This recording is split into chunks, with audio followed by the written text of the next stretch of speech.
In this episode, we sit down with the woman who lost her own identity in the middle of building up everything else around her. Today, we find her in the middle of rebuilding it all, but this time on her terms. Listen in.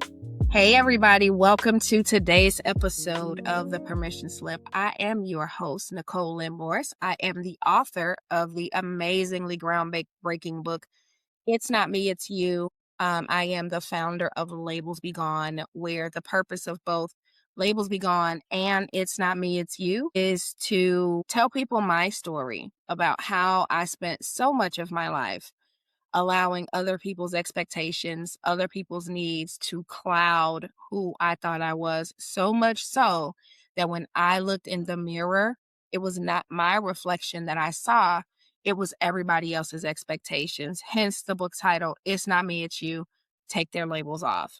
Because I went through a process of taking their labels off so that I could clearly and truly understand who I was and decide who I wanted to be and how I wanted to show up in all those places. So supporting that, I think, is a much needed conversation with life, like real life examples of people, women and men from all walks of life and all backgrounds who have or are experiencing similar things. And so that's the point of the permission slip. On the permission slip, we're going to have real, transparent conversations about our process, me and my guests, about our processes that we went through to understand who we really are and really just be authentic, because I think a lot of times it's difficult for us to identify ourselves in a moment because we're so used to just going. So that being said, today I am so excited to be joined by none other than Veronica Lopez. Now, Veronica and I, we go way, way back to where we both had different last names for different reasons. Hence why we needed permission to take some of those labels off from some of those things. And Veronica and I'm going to let her tell you guys about herself. But when I met her, long story short, she was building a national insurance practice. She was thriving, probably one of the most powerful business leaders that we know today, walking alongside them, just doing really amazing things, all at the same time, being married, being a wife, holding it together. And this is what we do. A lot of us do in one form or fashion, different level of successes, but we hold it together and we meet these needs and we become these people. And then we kind of lose sight of ourselves. And so today's topic is really going to be talking about, I call it faking like I'm fine, right? Or like, am I fine? Do I know that I'm fine? Like, what is fine? But I'm amazing. I'm good. I'm whatever. And so without further ado, Veronica, thank you so much. Thank you so much for working through all the hiccups with me so far today, for giving me your time. And I'll let you talk to the people and tell them who you are. Well, I appreciate your time and I appreciate the invite. And yes, we do go a long time from back in the day, Way right? back. I think I was still in my late 20s or early 40s, and it's just crazy, like where we are. And yes, we have different last names. It's very interesting. But yeah, I was building an agency out in the Chicagoland and Midwest area, right? And so I had an insurance, did life insurance for 15 years, and I've transitioned. And I was talking about it today, where it's like I feel like women sometimes have to morph themselves into like we morph to different levels or different aspects of our life. And so I currently I've always planned events. I've always done the conventions and things like that. And so I've transitioned to, in the last 5 years, I've been doing multi-day conferences. So I own an event planning business, Events by Veronica, based out in Houston, but available like nationwide, where I go anywhere and everywhere. I've done events where I'm in Nashville or Atlanta, Orlando, LA, all these different areas. And so now I've been able to almost figure a little bit more about me and what I really love to do. And I've always loved planning, but this has turned into even, wedding planning is one of my main focuses throughout the year. And so I do a lot of those. I think last year I did over 40 of them alone. Oh, And so, yeah, it's pretty fun. So to be able to do that and just, the hustle and bustle of having children and wearing different hats and, sometimes everything's fine. everything's okay and we got it under control. And sometimes there's moments where it's a very interesting dynamic. But that is what I do. I do event planning and I still do the multi-day conferences out here in Houston and different places. And so enjoy it fully. I enjoy the insurance business, but I really enjoy the event planning business because every one of them is so different and every client is so different, and working with people is one of my favorite things to Favorite do. things. So, like, this is like see, so when I reached out to you to have this particular conversation, I just knew, and I told you in the car while we were talking, and I was like, both of us have just now I know, like, even more so how similar our stories are to tap into the skill set that you need to because you had a thriving practice. I remember like you had a really thriving practice. And I think on the outside for people, for me, I had a thriving career working where I was working or doing what I was doing. And so I think the respect and admiration at the time was mutual, but I can honestly say, like, man, I wish I could do what she's doing because I felt like I couldn't branch out beyond even like a certain place, even in what I was doing. And so um wow, to know that like you have completely transitioned into something that requires a whole different part of yourself. But at that time, I'm looking at you, right? And I'm like, man, this is this and this is this and this is this. And really, you were doing the epitome at that time of faking fine. Because if you were like, it's such a change, I guess, is Yeah. what I'm seeing. To go from like that whole numbers based driven to being something that's like completely creative. So where like, what made you go into that space? Because then I'll talk a little bit about what made me go into the spaces that I went to, because for me, it was a combination for me of, Yeah. childhood grooming, education, and then I got married early and I started having children, and so my responsibility started making choices for me, but it wasn't really authentic to who I was, even though I was still doing all of these things. So talk a little, how did you get into that space, and like what did that take, and how did you notice like what was in you? Because I think that's what I want people to really come away from these conversations with is evaluating themselves. Maybe they're also in a pocket where they don't belong, or it's not going to be that way now and they need to start examining themselves. What was that like? Like, how did you get into that insurance space? Uh, Okay, so I started in the insurance industry very early on. I was maybe close to 20, maybe. And I just kind of fell into it, right? And I started building or started learning about the insurance business. I had been in the mortgage industry prior, and then I just started doing the insurance. It just kind of fell hand in hand, I guess you could say. And then I get married when I'm 25 and I start having kids, right? And I had my first child, I was 27. And now it's like, not only am I running a business, I'm also now mom. Or not only am I running a business, I'm a wife, and now I'm a mom.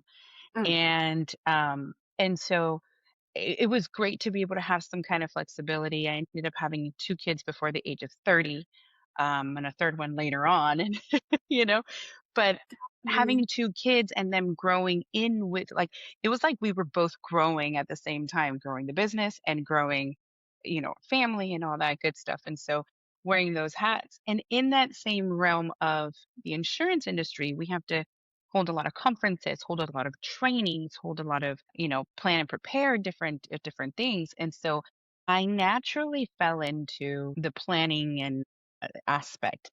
But I've always had like, it's very interesting. I ended up planning my sister's wedding in 2013, I want to say, and then ended up planning my best friend's wedding and my CEO's wedding. So 2009, 2013, 2014, I ended up planning these big weddings, and I was in different cities.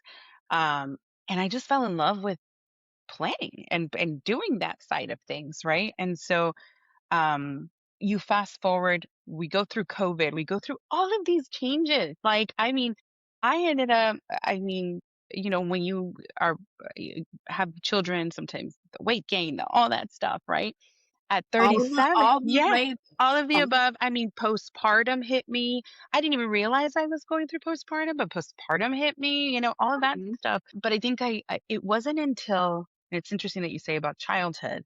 It wasn't until I turned 37. So when I was 10, my dad passed away. My dad was 37 when he passed. Okay, So okay. when I hit 37 years old, I'm like, oh my gosh, I made it. Like, I want to go. Like, what else do I do? So I ended up, during COVID, I ended up working out, losing 75 pounds. I mean, all this stuff just You totally did go changed on an who I amazing was, yeah, I remember. who, yeah. So I totally changed who I was and how I felt. More importantly, how I felt and what I wanted to live life and all that stuff. So that naturally, it almost like kicked in gear of saying, okay, what else? What else am I going to do? Am I going to really just stick to the insurance? And obviously, in my personal life, there was a lot of things going on as well. My marriage was crumbling all at the same time, and it was just a lot of things happening. And so, um, I ended up getting a job, which I had run a business. What do you Right, mean I'm going to work for somebody, right? yeah. So with all that, but here's the thing, I wasn't scared of it. I don't know if that makes sense. Like I wasn't scared of a change, of a shift, of okay, something new. So I ended up getting a job to run the event side of a company. And so I ended up running these events and conferences, and it just morphed where it was like, okay, I can do this on my It's own. the truth. I can really do this on my own. And so I've been hired to do, these leadership conferences, and I'm the liaison between all these different companies. But even though, I'll tell you, even though I'm going and going with the business and stuff, there are moments where I'm just like, what is going on?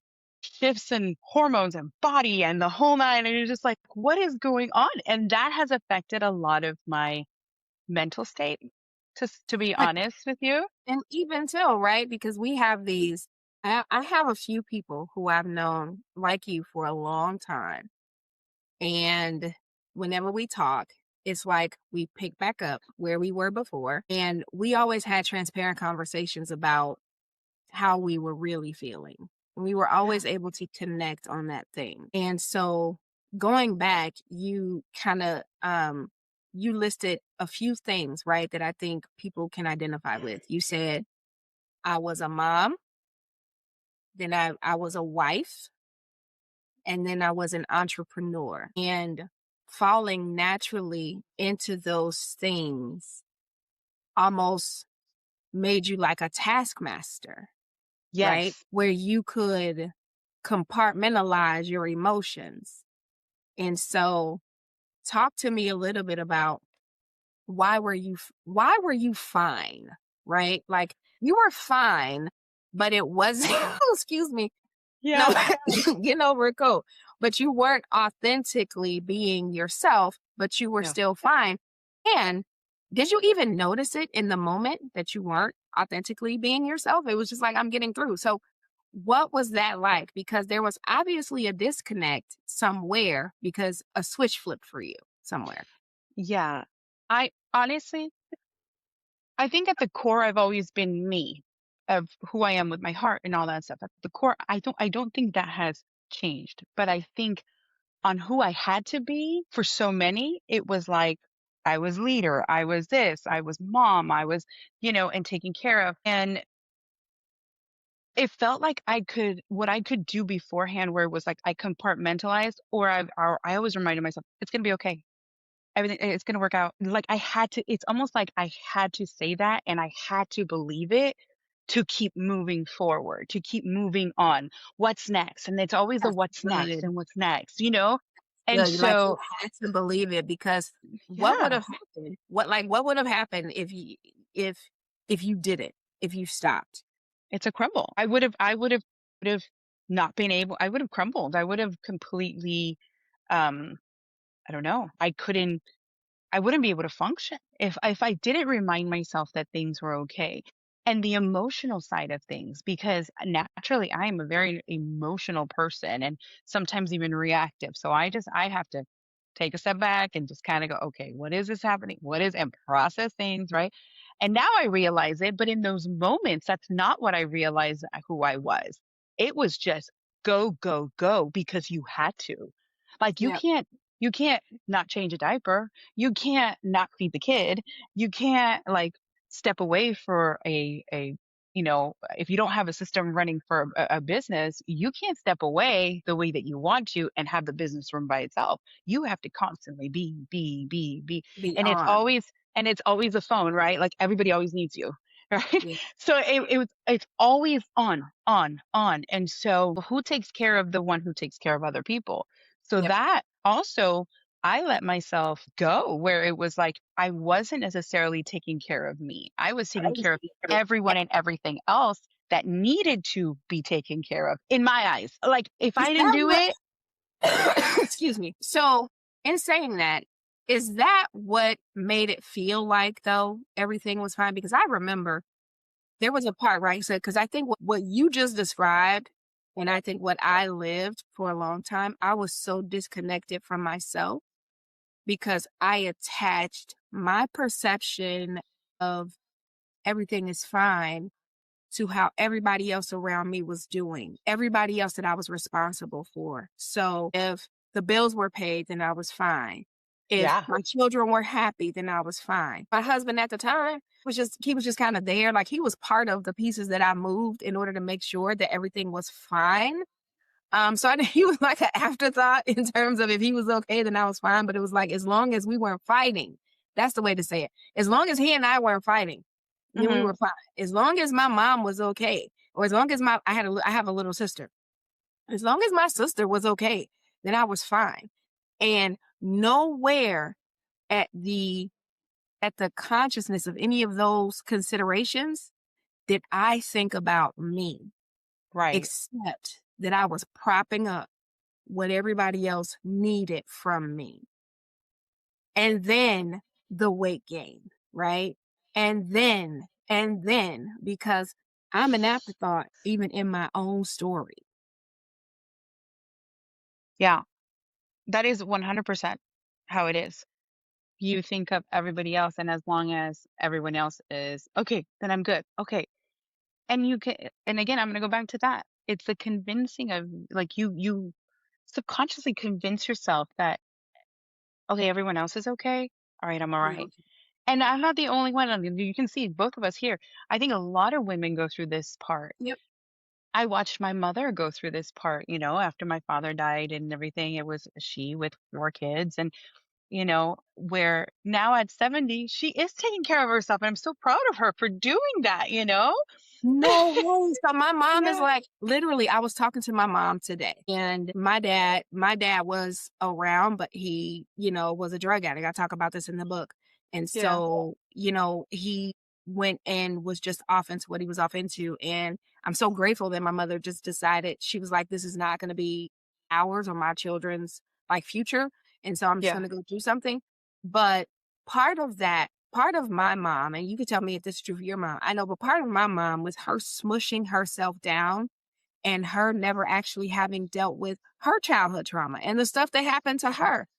We ended up having like an unhealthy relationship for a while because um sometimes like we treat our parents as if like they're almost like mini gods, right? Like deities. And so it's difficult to kind of come against that. They don't want to come down. And at another point, like I'm grown and I want to be respected as a whole person. But I had this idea of her as a deity. So I couldn't see her as a human being to think about the things that had happened to her that might shape how she behaved. And so for a minute, when I started learning how to set boundaries with people, our relationship got tough because I had to set boundaries with her. And it's honestly, it's like 20 years, right? But now at 71, my mom she is like, no, I'm not going to have that in my life. No, I'm not going to do this. No, I'm not going to do that. And I'm like, holy cow. So when you said your mom at 70, I'm like, shoot, I Yeah. was just talking to my mom about that Yeah. now. But why? Because she was faking fine. I know Yeah. my mom was suppressing her trauma. Yeah. She dealt with some, but she couldn't really handle a lot of it. So honestly, one of the best things she did for me was I still had a lot of trauma growing up, but I didn't have what she had. And so she further positioned herself to protect me from some of the things that she had so that I had the emotional and metaphysical capacity to go back and deal with myself and say molestation at 6, somebody successfully raped me by 13, became sexually promiscuous and judged myself because I grew up, was in the church. And so I had all of these narratives. I had the space to go deal with myself because of what she ultimately Hmm. protected me from. And she didn't. And now it's almost like we reverse roles where Yeah. she got to see me heal for 20 years. And so now she's healing. And I'm sorry, I just kind of went on a tangent, but like that You're is like, fine. No, but that's true because I think it's also generational. What we're taught from generations, what they were taught in their generation from their moms, and how to like you're supposed to be strong. You're supposed to not. You like can't let endure. anybody. Yeah, you can't let anybody see you like shaken or like hurt or like we have to be as tough as men are. Some women have to go. Because men have the power. A lot of things that they do for women. So indirectly women have the power, but just the Right. patriarchal society that we're in, it's always a battle. It's a battle as an outright battle, Right. or it's a battle of the manipulation. No, I agree. I agree. No, and so all they knew was, okay, that's what they saw. That's what they were told.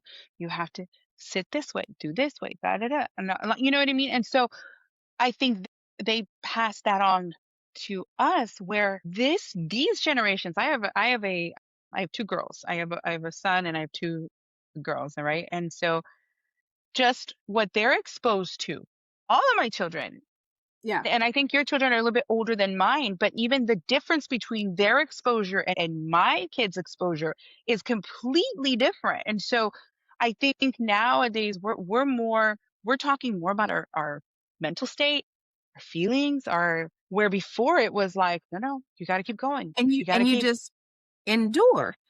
And so, yeah, so our mothers just endured. yeah. Like for us, it was the strong Black woman, right? Hmm. And I know what it was in your culture, but I like I know you guys will kick somebody's ass. I'm not ashamed. Like, hey, this is like real talk. So the permission slip, y'all kick somebody's ass. Like everybody, every cultural there's ideals about who people or ideas about who people are. But I know Yeah. like it was like that strong Black woman. I think for white women, it's like they're perfect. They're the Barbie dolls, right? And so they are. Man, this is deep. And all of it led to disconnecting, right? So essentially, like we were Yeah. trained to Yeah. disconnect from ourselves Yeah. and to compartmentalize and push it down. Yeah. And I think now your mom and my mom with going with, I mean, your platform is a permission slip, right? They now feel like they have the permission to now take care of themselves. Everybody else is good to go. Like they've kind of seen where it's like, okay, my son, my daughter, they've got their life. They're good. Okay. There are some little things that they're working on, but that's fine. Okay, this is for me now. This is for me Yep. now, and they're doing it.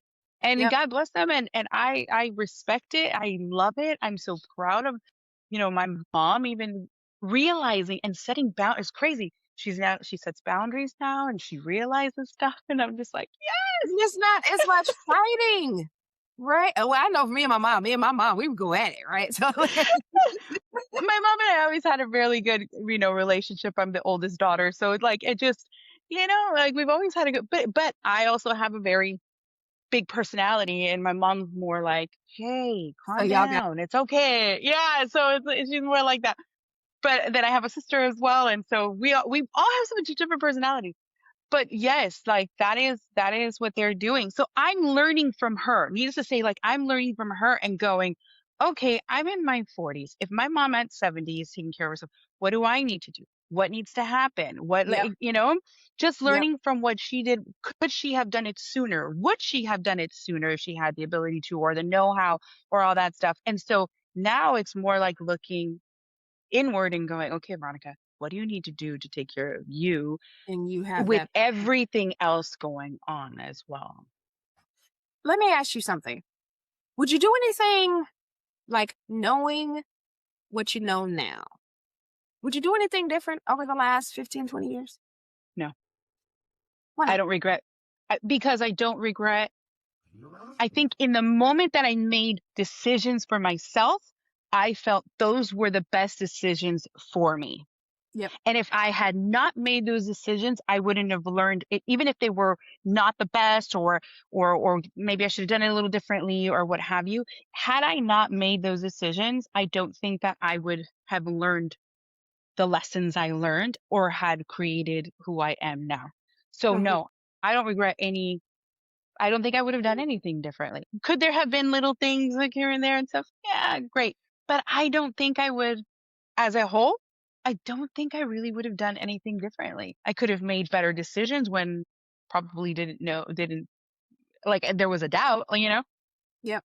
But overall, I'm grateful for the lessons. I'm grateful for who I've become and who I'm Mhm. still becoming and learning to be. Again, I think there's like teenage years, 20s, here's 40s, and then there's 60s and beyond, where we're like morphing into newer versions or different versions of ourselves. Same core, but I think it's still newer versions Yeah. of how to be.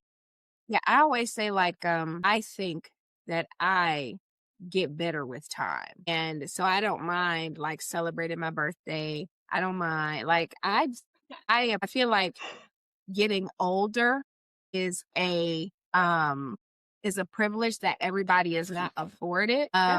And so I feel like it's a privilege that not everybody is afforded. And so I'm grateful. Like I'm grateful for my mistakes. And the thing I always say to people is like, if you like who you are today, then everything that happened to you before, it took that happening for you to be who you are today. And if you want to change some things about who you are today, then, you know, you can get to work. Yeah, You can get to I work. agree with that. I definitely agree with that. There are, again, growth. We don't know it all. I mean, it's growth, right? Yeah, And it's continuous growth and continuous improvement on things that we want to better in our life. make better. I think so. I titled this episode Fine, I think, right? Because Yeah. I think a lot of people are high functioning, compartmentalized, ignoring themselves because it is what they know how to do. Yeah. So I want to ask you, did you ever have a moment of consciousness or something that clicked where you realized that maybe what you were doing, like, was there ever friction in like how you were, like just internal friction between like what your day to day was, right? Because we're talking like a lot of us, like, we're fine, we think, but how did you know to start looking for that? For me, I always talk about I was always chasing something. Like there was like something inside of me that it just didn't match. Like it felt off. I was doing what I had to do though. So I was committed to my children. I was committed to my family at the time.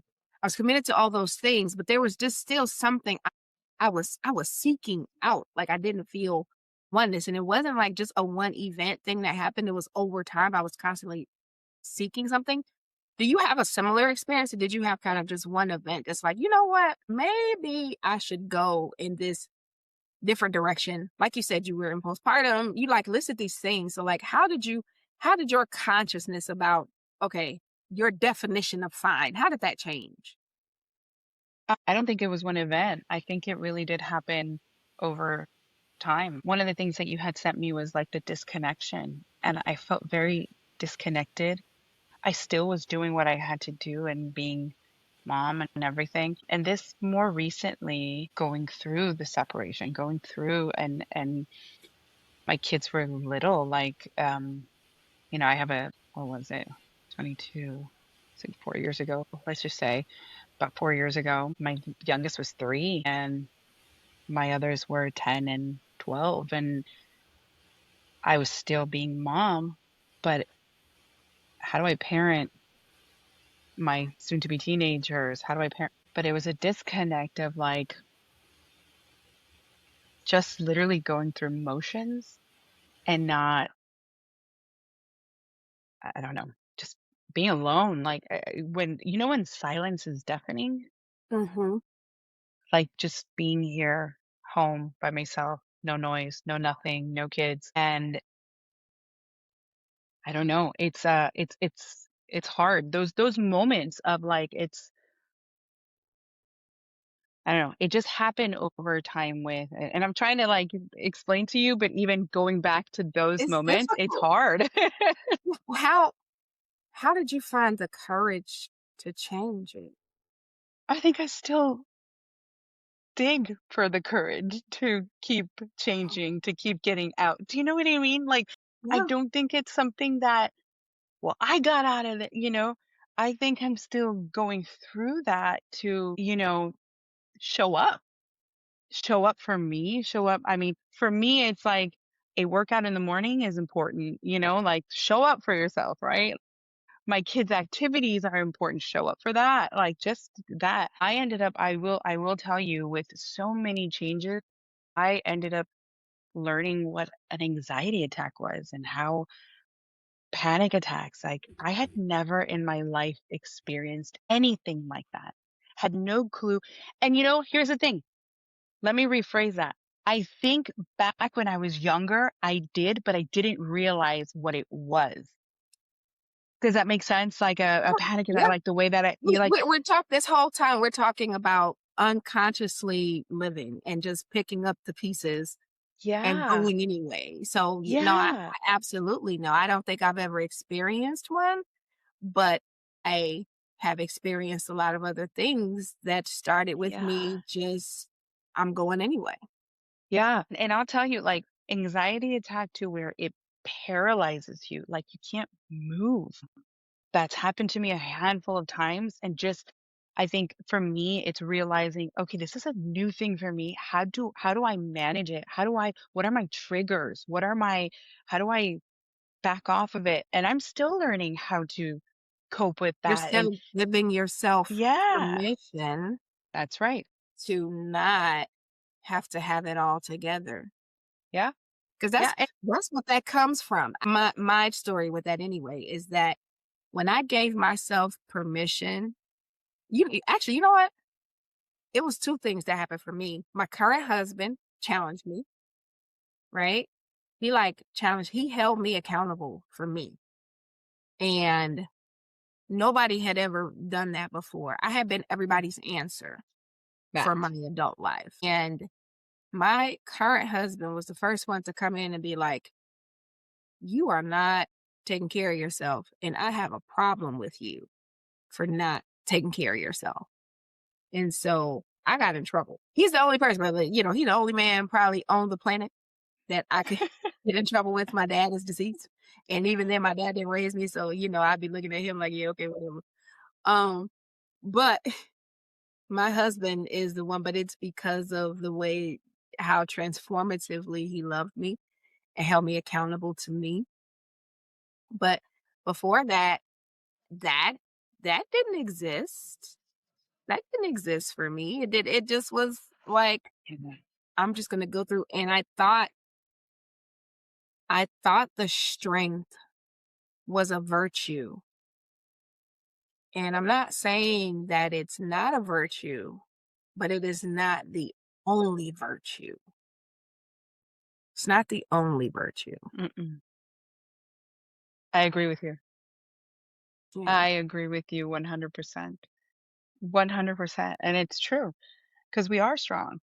but then who's also, when we're not strong enough, who can help us be stronger? Does that make sense? Like, I think Yeah. that's What's that's it's important. like if you think like the video games, like I give analogies about like the video games sometimes. Like I'm running like I done got hit by a fireball or something like and so my life count went down. I gotta go find a banana to eat it to get my life count back up. And sometimes, sometimes in like some of the modern games, if you just stay away from danger long enough, your life count naturally goes back up.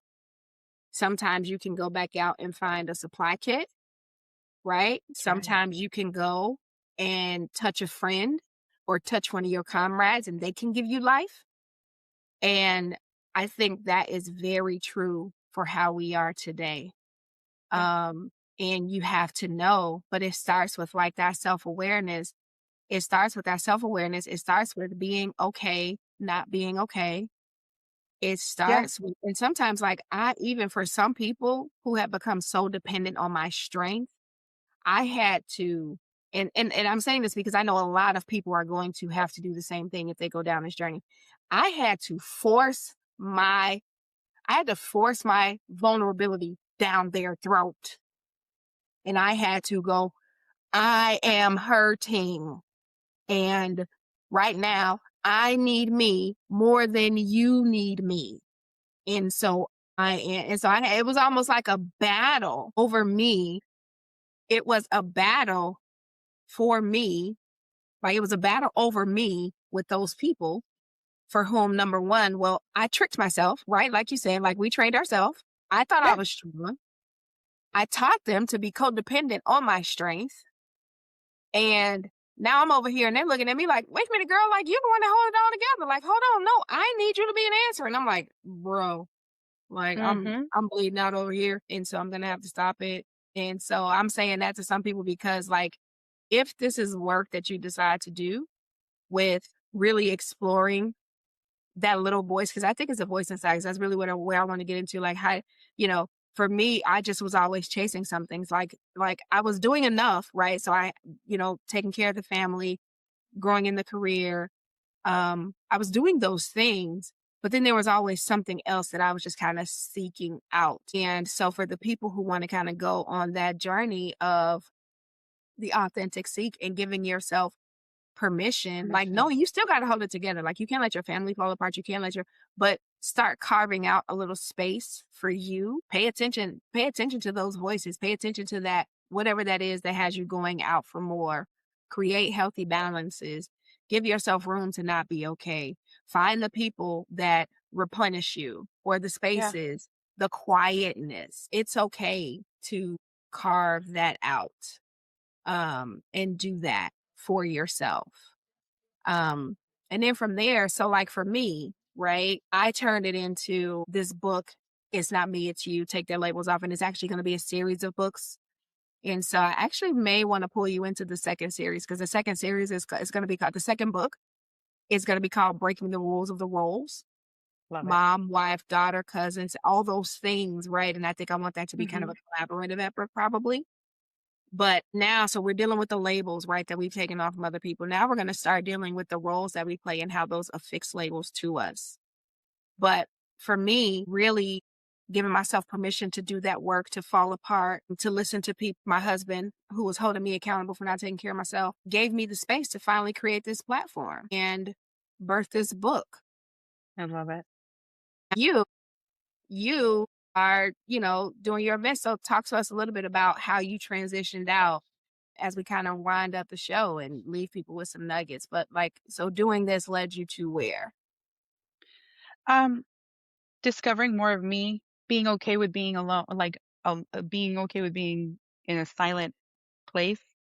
I don't know if that makes sense. Like now it's not lonely. Like just these different transitions of like what was causing anxiety beforehand is now starting to transition to I'm okay with being taking a moment for myself. I'm Mhm. okay with this is okay. I am okay with that. I am okay with stepping outside of my comfort zone, to trusting my gut more, to I don't know, breaking some barriers sometimes, setting boundaries and then breaking barriers. I don't know if that makes sense, but but yes, What's a barrier that you've broken? Honestly, for me, it's been the taking care of me. I think that is a big one for me versus just kind of like, all right, well, I'll eat last or I'll eat whatever's up. Even those little things where it's like, no, Isn't here's it the healthy tiniest food. thing? It's the tiny, like something like, so look, tiny things. Okay. When me and my husband first got together, right? And I would fix Yeah. our plates. I would give him the big fork and I would give me the little fork. It's a tiny thing. I give us both a big fork. Why not? Right? And it's those things. It's so subtle. I think a Yeah. lot of the times we think barriers are these big things we need to, Yeah. but there's subtle ones that's Yeah. just like, okay, what's next? What's next? Right. And so I'm learning I sometimes had to unlearn some of the things that I had learned in order for me to move forward and break those Yes. Yes. barriers and stuff. And so Yes. just continue to be that example even for my kids. Listen, I'm working a lot more than I beforehand. It was business, like I could bring my kids. This is not how it is now. Like, so my kids, it's very different, but I want to be that example that they see and they go, mom works, mom gets it done. Like if they need something done, they know they can come to mom and they go, mom, can you help me Yes. with, right, and open that. And so it's those things and continuing that way and improving as a woman, as a mom, as but I think the number one thing as a woman, because if I can improve that, I can improve every other hat that I wear, if that makes sense. So that's Yeah. something that I've learned for myself because it isn't like I have to improve as a partner or I have to improve as a mom and I have to improve I all of gotta these improve things. as And myself then first. so that's one of the things that I've learned. I've given myself that permission to say, you got to take care of you a lot first. Not to say that you disregard everyone. It's just you still have, it's almost simultaneously. You have to still take care of what you need to take care of, but a lot of it has to be here and here and here. And literally, let me tell you one of the things. I think this has been a key for me. I cut the fat so fast, meaning like I will set a boundary so fast with somebody who does not bring any little Yeah. to no value or Yeah. brings negativity or brings Yeah. crap in my life. I'm okay. And that could be somebody in my family or anything like that. And I love them. I will always love them. That doesn't mean I don't. This is not something that I need right now because I'm going through a whole transformation for me and then accepting people for who they are. So we don't set high expectations or expectations at all and just kind of go, okay, that's who you are. Cool. Yeah. That's what I can count on from you. We're good. And I'm not disappointed. And I'm okay. You do you. I'm here. You need me? Call me. But boundaries are super important.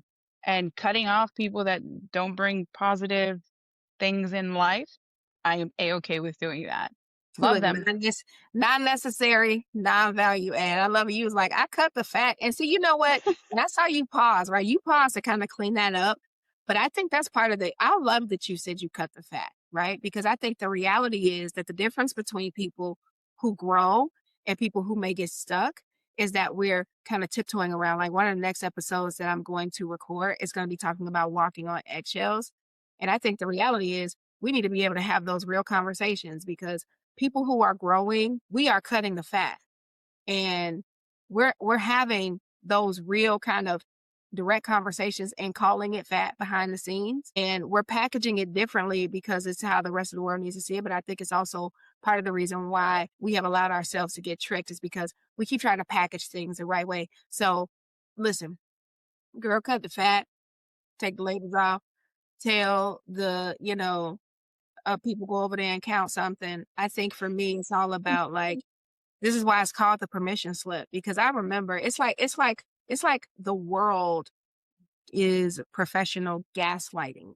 And I'm telling you one thing, right? And I'm giving you this facade of one thing, when really the reality is something completely different. And right now, the people who can figure out how to get out of it's not even about like financial success. It's about being able to feel whole in yourself. It's Yeah. difficult when you don't have a real benchmark. You don't have a real benchmark, and it just relies on your ability to interpret when somebody's being disingenuous for you to understand that, they're showing you one thing but doing another. So, look, Correct. girl, we say, yeah, no, I cut the fat real quick. If you don't have anything to add when you come, then you're not going to be coming very often, and that's okay. And there is a place and a space for people, places, and things. And so I can love on everybody and I can welcome everybody into my space, but I will not welcome everybody into my inner circle. That's right. I agree with you. And I 100%. I want to tell you how incredibly privileged I am to have been on this podcast, but more so to know you and know how, just when I first met you and what you have done, I've always supported, I've always been inspired, motivated. I've always followed you and everything. Obviously, you're one of those friends that we can pick up where we left off in the conversation, like you mentioned, right? And so I'm honored to have been called. It's for you to have chosen me to, you know what I mean, to come on here. But I do want to tell you that I am incredibly and honored of what you have done with your life. I Oh, am so respectful with thank I you. respect how you have transitioned from where you were and the mom that you are and are you a grandma too? You're not a I'm grandma yet? Gigi. I'm Gigi. You're Gigi. Oh, you're Gigi. Gigi, right? So Yep. that's a new, it's interesting. That's a new phase. That's a new level. It's different. My mom said, I love you kids, but it's a different kind of love from my grandkids. I'm like, all Yeah. right, that's Yep. cool. Yep. But just watching you evolve into the next, and you never, like, you're not afraid. You're not afraid to, what's next? What are we going to do next? Well, What are we, and and you, neither are you. That's what you were saying earlier. You was like, what's next? What's next? but you do it with such grace, such class, such positivity, and I absolutely appreciate, and you inspire so many that you don't even know You are can, watching, and so I really respect that. you know what? It's so completely mutual. It's so completely mutual. Thank you so much. And look, I'm still learning how to receive the compliments. I'm like, okay, because I'm like, I fade to black like real quick. I'm like, I would pick something where I actually got to go talk to people because Lord knows I will not post on social media, but like I cannot Right. do that anymore. So, so Different. Veronica, where can the people find you? Where can they Oh, connect with you if they want to know more about you?